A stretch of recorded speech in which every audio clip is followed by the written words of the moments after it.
कल्पना कीजिए आपके हाथ में इतनी शक्ति आ जाए कि आप जिसे भी छू ले वो राख हो जाए। पहले पल में लगेगा ये तो सबसे बड़ी ताकत है, पर क्या होगा जब वही हाथ गलती से आपकी अपनी दिशा में मुड़ जाए। आज हम सुनते हैं भस्मासुर की कथा, शिव पुराण की उन कथाओं में से एक जो हमें सबसे गहराई से समझाती है कि शक्ति और अहंकार का मेल अक्सर खुद के लिए ही सबसे खतरनाक साबित होता है।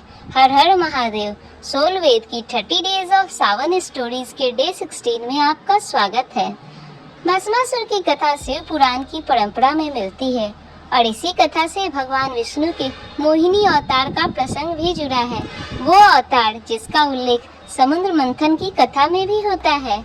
बहुत समय पहले भस्मासुर नाम का एक असुर था, शक्तिशाली पर भीतर से असंतुष्ट। उसे लगता था जो शक्ति उसके पास है वो काफी नहीं, उसे कुछ ऐसा चाहिए था जो उसे तीनों लोकों में अजेय बना दे। उसने भगवान शिव को लक्ष्य बनाया। हिमालय की कठोर सुनसान चोटी पर जाकर बिना अन्न जल के वर्षों तक तप किया। कड़ी धूप में झूला नहीं पाई, बर्फीली सर्दी उसका संकल्प नहीं तोड़ पाई। आखिरकार भगवान शिव को प्रकट होना पड़ा। बस क्या वरदान चाहिए? शिव जी ने पूछा। भस्मासुर ने कहा, प्रभु मुझे ऐसी शक्ति दीजिए कि मैं जिसके सर पर हाथ रखूं वो तुरंत भस्म हो जाए। एक पल को रुकी और सोची ये कैसा वरदान था, इतना विनाशकारी। किसे मांगने वाला भी शायद पूरी तरह नहीं समझ पाया था कि वो क्या मांग रहा है। पर शिव जी, जिन्हें अपने भक्तों पर बहुत जल्दी प्रसन्न हो जाने के लिए भोलेनाथ कहा जाता है, उन्होंने बिना ज्यादा सोचे ये वरदान दे दिया।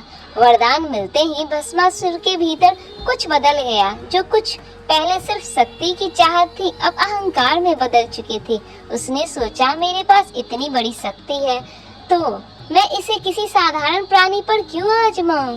क्यों ना मैं इसे उसी पर आजमाऊं जिसने मुझे ये दिया, शिव जी पर, और फिर उनकी पत्नी माता पार्वती को अपनी बना लूं।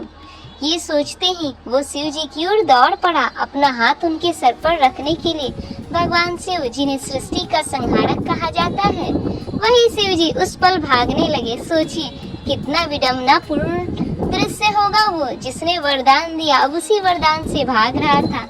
दौड़ते दौड़ते शिव जी बैकुंठ पहुँचे, भगवान विष्णु के पास। विष्णु जी ने पूरी बात सुनी और एक शांत मुस्कान के साथ एक योजना बनाई। उन्होंने ऐसा रूप धारण किया जिससे मोहिनी कहा गया। इतना अलौकिक सौंदर्य कि उसके सामने बड़े बड़े संकल्प भी डगमगा जाए। भस्मासुर जो शिव जी को खोजते खोजते वहां पहुंचा था, मोहिनी को देखते ही अपना असली उद्देश्य भूल गया।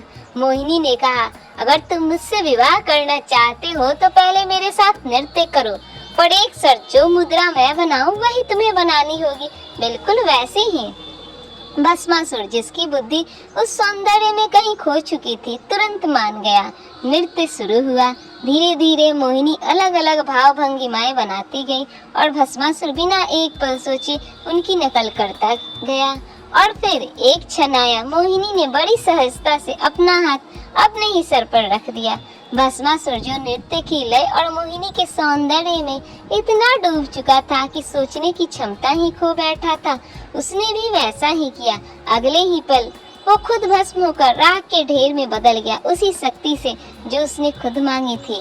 ओम नमः शिवाय।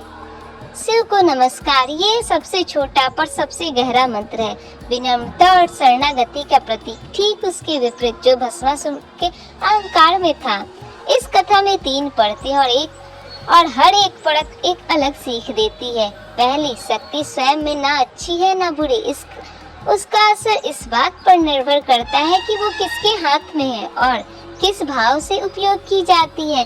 दूसरी, अहंकार जब तक एक मन में घर कर जाए तो सबसे साफ नजर भी धुंधली हो जाती है। भस्मासुर को तो ये तक नहीं दिखा कि जिस शक्ति से वो शिव जी को हराने चला था वही शक्ति उसकी अपनी सबसे बड़ी दुश्मन बन सकती। और तीसरी, शायद सबसे कोमल सीख, भगवान विष्णु ने भस्मासुर को सीधे दंड नहीं दिया, उन्होंने उसे उसकी ही कमजोरी के सामने खड़ा किया और बाकी काम उसने खुद कर लिया। कभी कभी हमारा सबसे बड़ा पतन किसी और की वजह से नहीं, हमारे ही अनियंत्रित मन की वजह से होता है। आज के जीवन में हमें भस्मासुर जैसे कठोर वरदान नहीं मिलते, पर शक्ति के छोटे छोटे रूप हर दिन हमारे हाथ में आते हैं। कोई नया पद, किसी का भरोसा, सोशल मीडिया पर मिला प्रभाव, किसी रिश्ते में मिला ऊपरी हाथ। सवाल ये नहीं है कि हमें ये शक्तियाँ मिलती हैं या नहीं, सवाल ये है कि जब मिलती हैं तब हम उनका इस्तेमाल कैसे करते हैं, विनम्रता से या अहंकार से। और शायद सबसे जरूरी बात, जब हम किसी और को नीचा दिखाने के इरादे से आगे बढ़ते हैं तो अक्सर वही रास्ता घूम फिरकर हमें खुद ही चुनौती देता है।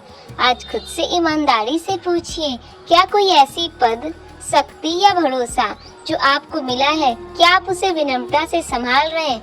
ओम नमः शिवाय का जाप कीजिए।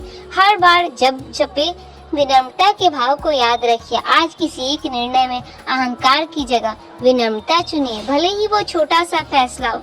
हे भोलेनाथ, हमें जो भी शक्ति, सफलता या भरोसा मिले उसे संभालने की विनम्रता दीजिए। हमें अहंकार के उस अंधेपन से बचाइए जो हमें अपने ही रास्ते में सबसे बड़ी बाधा बना देता है। और अगर हम कभी भटक भी जाएं तो हमें वो कृपा दीजिए जो हमें सही राह पर वापस ले आए। जैसे विष्णु जी ने हर संकट का शांत बुद्धिमान समाधान निकाला। शिव जी से जुड़ी और गहरी कथाएं, उनके पीछे के मंत्रों और जीवन सीखों को समझना चाहते हैं? सोलवेद के जर्नल में ऐसे कई प्रसंग विस्तार से 7 संदर्भ के साथ उपलब्ध हैं। कल है हरियाली तीज, माता पार्वती की तपस्या से जुड़ा एक सुंदर पर्व। सुनिए इससे जुड़ी एक खास कथा। और सोलवेद को सब्सक्राइब करना ना भूलिए ताकि रोज की कथा आपसे ना छूटे। Soulveda, your everyday spiritual destination. हर हर महादेव।